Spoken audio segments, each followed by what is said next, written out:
아신선교회 동역자 여러분 반갑습니다.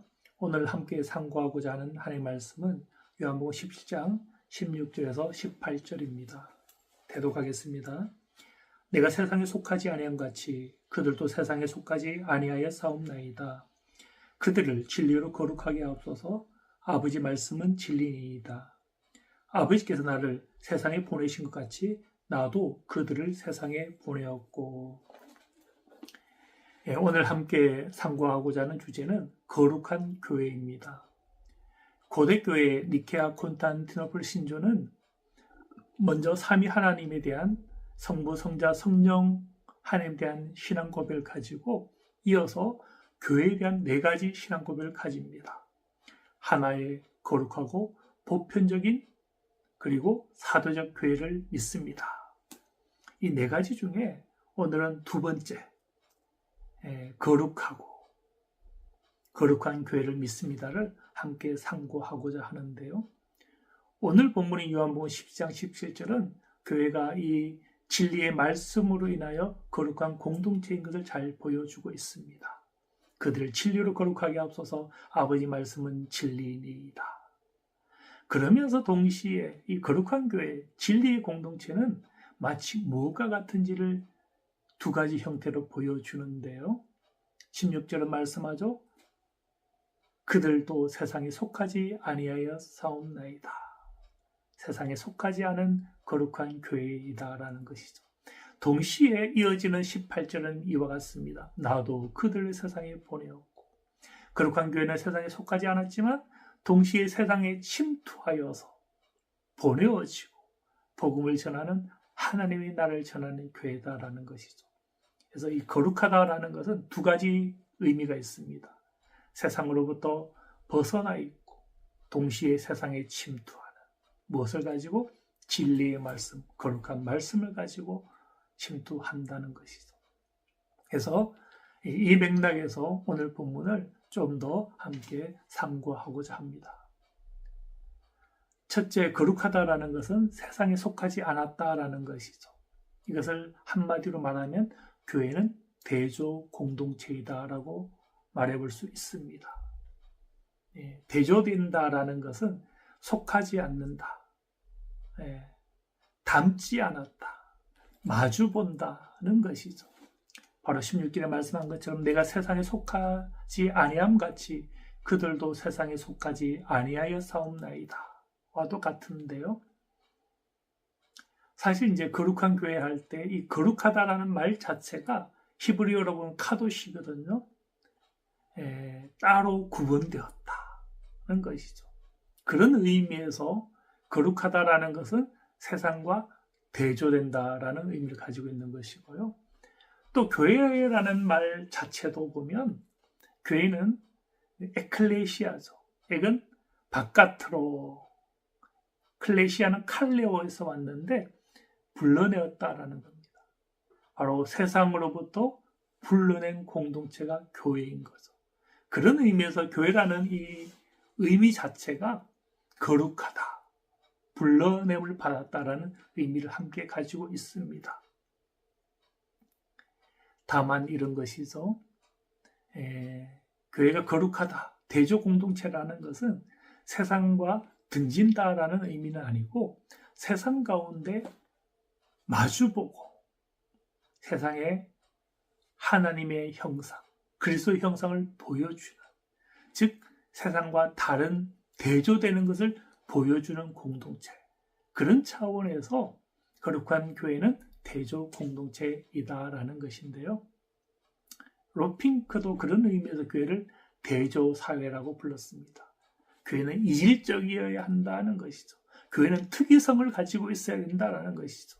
그럴 때 교회는 세상 가운데 거룩한 공동체로서 교회의 사명을 감당할 수 있다라고 이야기를 하고 있습니다. 자, 두 번째는 거룩한 교회는 진리를 가진 공동체인데요. 17절 말씀이죠. 그들을 진리로 거룩하게 하옵소서. 아버지 말씀은 진리입니다. 이런 것이죠.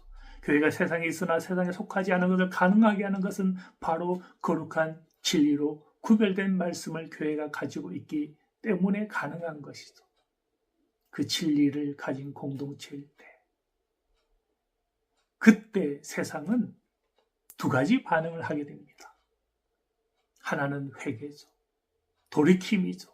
깨어짐이죠. 또 한 차원은 대적입니다. 왜요? 교회가 가진 진리는 세상과 친화적이지 않거든요. 낯선 것이거든요. 이질적인 것이거든요.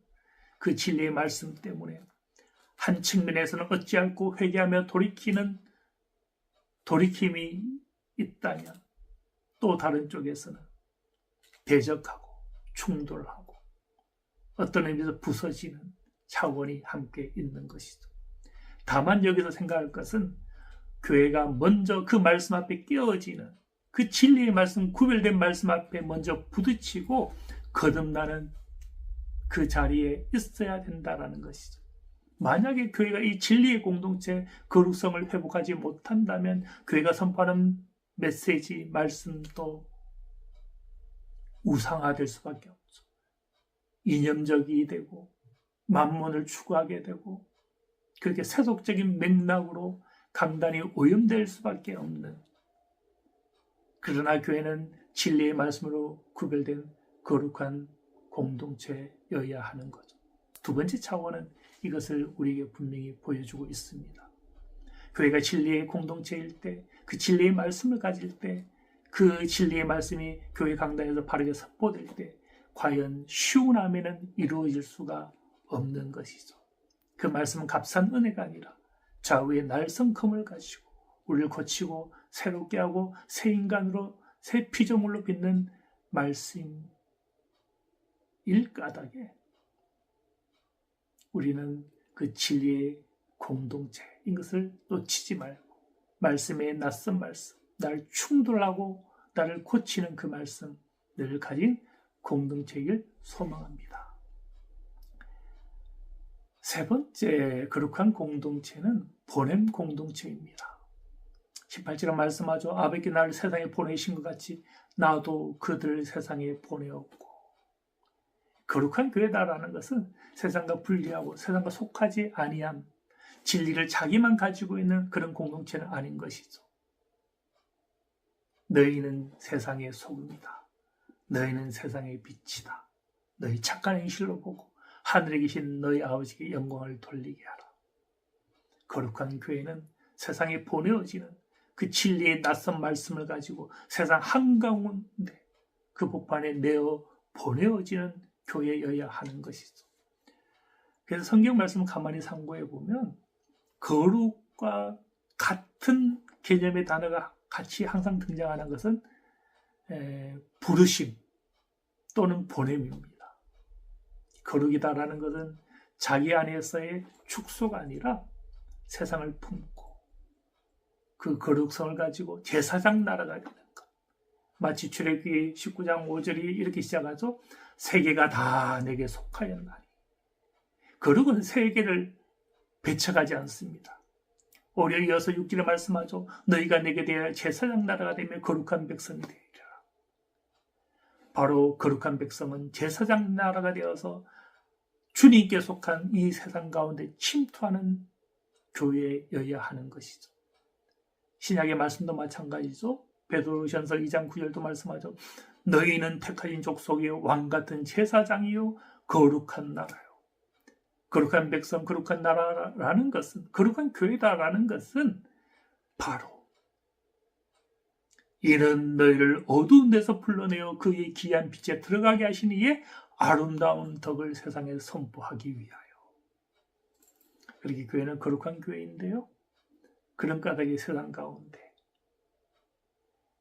하나님의 빛을, 아름다운 덕을, 복음을 선포하는 보냄받은 교회이기도 한 것이죠. 그렇게 오늘 우리는 이 거룩한 교회의 세 가지 차원을 묵상해 보았습니다. 하나는 거룩하기 때문에 세상에 속하지 않은 대적 공동체, 특이성을 가지고 있는 교회. 또 하나는 그 거룩성 진리의 말씀을 가진 공동체. 세 번째는 거룩은 진리의 말씀, 세상에 속하지 않은 것일 뿐만 아니라 동시에 그 진리의 거룩한 말씀을 가지고 세상에 보내어지는 보냄 공동체.